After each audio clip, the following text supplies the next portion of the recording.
Russian President Vladimir Putin's military, once feared, now mocked. No laughing, the officer says to her recruits.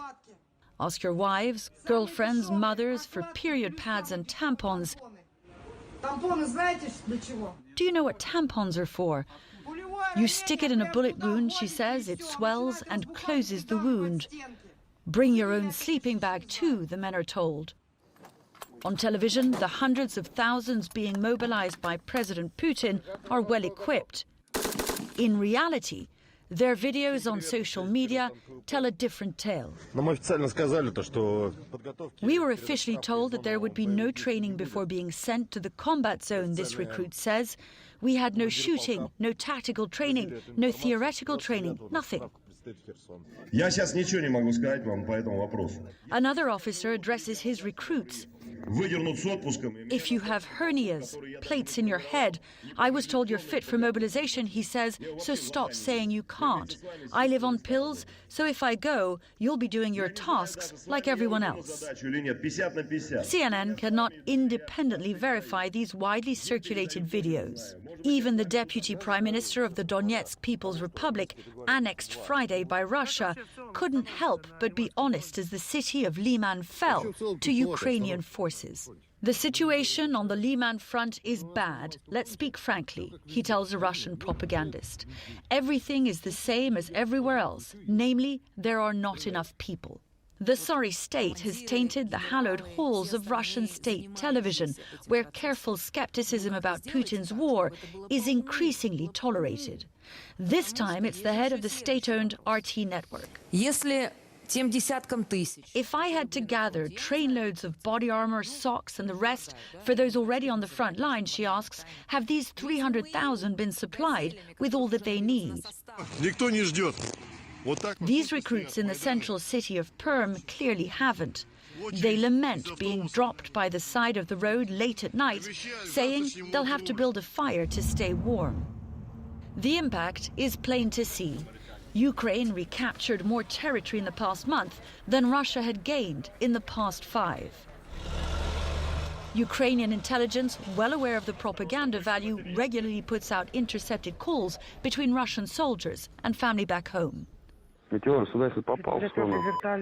There should be helicopters, planes, the woman says. There's nothing, nothing, nothing, says the soldier. What kind of army is this, she replies. Just a TV show? Putin's army, once feared, now in disarray. Aaron, there's also been criticism by the leader of the southern Russian Chechen Republic of Chechnya, Ramzan Kadyrov, expressing not only his desire that a nuclear bomb now be dropped on Ukraine, but also criticizing the Russian top brass. Now, this matters, Aaron, because it's cutting through. As you heard there, it's being reported on Russian media. This all began with those defeats in the greater Kharkiv region as whispers amongst pro-Russian bloggers. That has now grown deafening, and it's being heard by ordinary Russians, even as this conscription drive is underway, Aaron. Melissa Bell, thank you very much. Live from Kyiv tonight. I want to go now to retired Army Lieutenant General Mark Hertling, former commanding general for Europe and the 7th Army. So, General, just to respond here to what we just all watched, recruits being told to use tampons to treat bullet wounds, say stick it in and it'll soak up the blood and fill the space of the wound. Sleeping directly on the cold ground.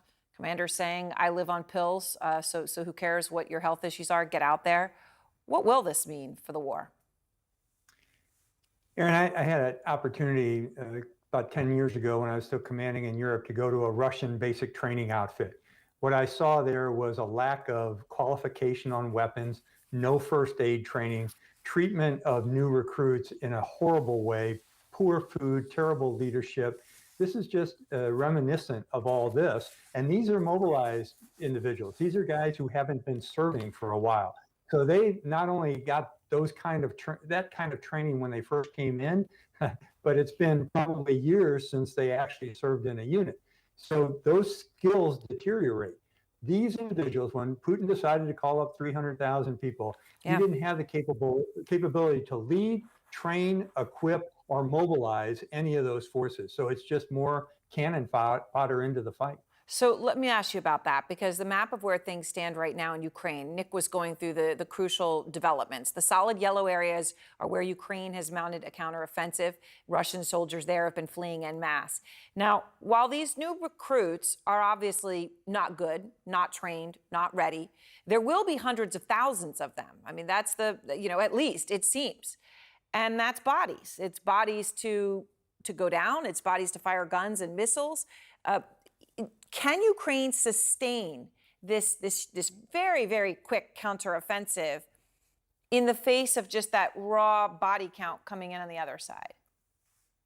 Are you talking, can Ukraine sustain this counteroffensive? Yeah, I mean, I think they can. Yeah. Absolutely, they can.